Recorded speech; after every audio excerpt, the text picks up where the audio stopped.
અભય થઈને નિષ્પક્ષતાથી નિરપેક્ષ રીતે વાસ્તવિકતાનો અરીસો રૂપી સચોટ માહિતી લાવતો સત્યની સાથે અભય ટાઈમ્સ। સુરતના સરથાણા વિસ્તારમાં કાપડની ઓફિસમાં નકલી ચલણી નોટ બનાવવાનું મિની કારખાનું ધમધમતું હતું, જ્યાં પોલીસે દરોડા પાડી 1 લાખથી વધુની નકલી નોટ સાથે 3ને ઝડપી પાડ્યા હતા। સુરતમાં વધુ એક નકલી નોટ છાપવાનું મિની કારખાનું ઝડપી પાડવામાં આવ્યું છે। સુરત શહેર એસઓજી દ્વારા સરથાણાના યોગી ચોક વિસ્તારમાં આવેલા એપલ સ્ક્વેરમાં કાપડ ઓનલાઈન વેચાણની ઓફિસમાં નકલી નોટ બનાવવામાં આવતી હોવાનો પર્દાફાશ કર્યો છે। એસઓજી પોલીસે ચોક્કસ માહિતીના આધારે દરોડા પાડી ડુપ્લિકેટ નોટનું નેટવર્ક ઝડપી પાડ્યું હતું। પોલીસે સ્થળ પરથી 1 લાખથી વધુની ડુપ્લિકેટ નોટો કબજે કરી હતી।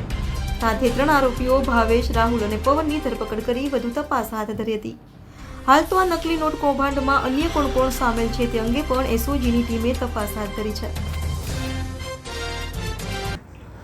એસઓજીને એક બાતમી મળી હતી કે સરથાણા વિસ્તારની અંદર યોગી ચોકમાં એપલ સ્ક્વેર નામની બિલ્ડિંગ છે, ત્યાં 402 નંબરની ઓફિસ છે।